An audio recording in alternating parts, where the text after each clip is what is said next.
2 साल पहले की बात है। पूजा नाम की एक लड़की थी जो पटना के एक कोचिंग क्लास में बैंकिंग की तैयारी करती थी। पूजा की कोचिंग क्लास के नीचे एक छोटा सा रेस्टोरेंट था। पूजा और उसकी फ्रेंड्स अक्सर क्लास के बाद उस रेस्टोरेंट में चाट या छोले भटूरे खाने के लिए जाया करती थी, क्योंकि उस रेस्टोरेंट के चाट और छोले भटूरे काफी फेम। एक दिन पूजा का बर्थडे था, तो पूजा के फ्रेंड्स ने एक प्लान बनाया कि क्लास खत्म होने के बाद हम लोग नीचे के रेस्टोरेंट में पूजा का बर्थडे सेलिब्रेट करेंगे। क्लास खत्म होने के बाद पूजा के फ्रेंड्स ने पूजा को नीचे रेस्टोरेंट में बुलाया और पूजा को उसके बर्थडे का सरप्राइज दिया।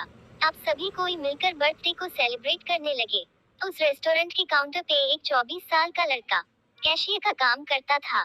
जब पूजा और उसके फ्रेंड्स बर्थडे सेलिब्रेट करने के बाद रेस्टोरेंट से बाहर जाने लगे, तब उस लड़के ने पूजा को आवाज लगाई, लड़का मैम, ये हमारी तरफ से आपके बर्थडे का छोटा सा गिफ्ट। Puja, thank you.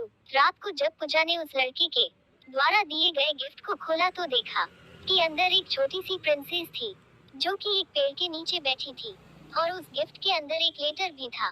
पूजा ने उस लेटर पढ़ा। उसमें लिखा था, पूजा, आप बहुत ही मासूम और प्यारी हो। जब भी आप रेस्टोरेंट में आती हो तो मेरी नजरें सिर्फ आपके चेहरे को ही देखती रहती है। आपकी मुस्कुराहट को देखकर मेरे भी चेहरे पे एक चमक आ जाती है। वैसे मेरा नाम रोहित है। अगले दिन जब पूजा और उसकी फ्रेंड्स रेस्टोरेंट में आए तो काउंटर पे बैठा रोहित पूजा की तरफ ही देखा, लेकिन पूजा ने अपनी नजरें झुका ली और अपनी फ्रेंड्स से बातें करने लगी। अब जब भी पूजा रेस्टोरेंट आती तो रोहित की तरफ एक झलक देखती और फिर उसे इग्नोर करने लगती, और इसी तरह कुछ बीत गए। रोहित पूजा से बात करना चाहता था, लेकिन पूजा की तरफ से कोई जवाब नहीं मिलने के कारण रोहित भी बात करने की हिम्मत नहीं जुटा पा रहा था।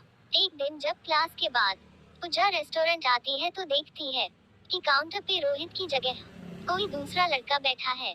पूजा सोचती है कि शायद रोहित का तबीयत खराब होगा, इसलिए वह आज काम पे नहीं आया।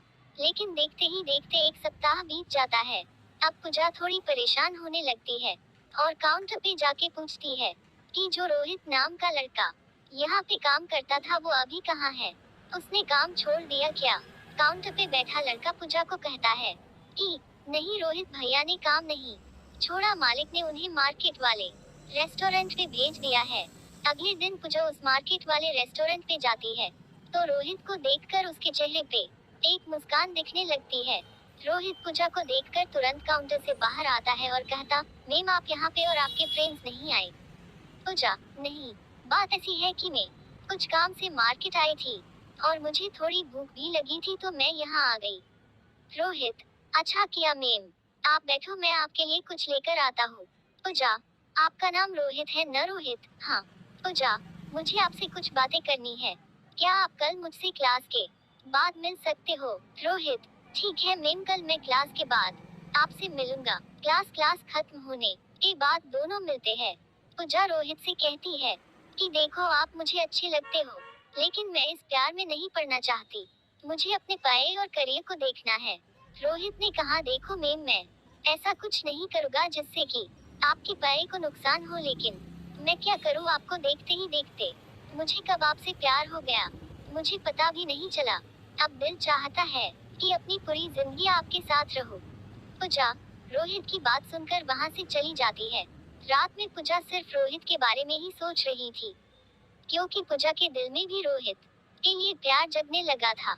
अगले दिन शाम में पूजा मार्केट वाले रेस्टोरेंट में जाती है और रोहित को एक लेटर देकर वहां से चली जाती है। रोहित जब उस लेटर को पता है तो उसमें लिखा रहता है, रोहित, मुझे भी अब तुमसे प्यार होने लगा है। ये पढ़कर रोहित की खुशी का ठिकाना नहीं रहता। वह उस लेटर को चूमता है और अपनी जेब में रख लेता है। तो इस तरह से पूजा और रोहित की प्यार की शुरुआत होती है।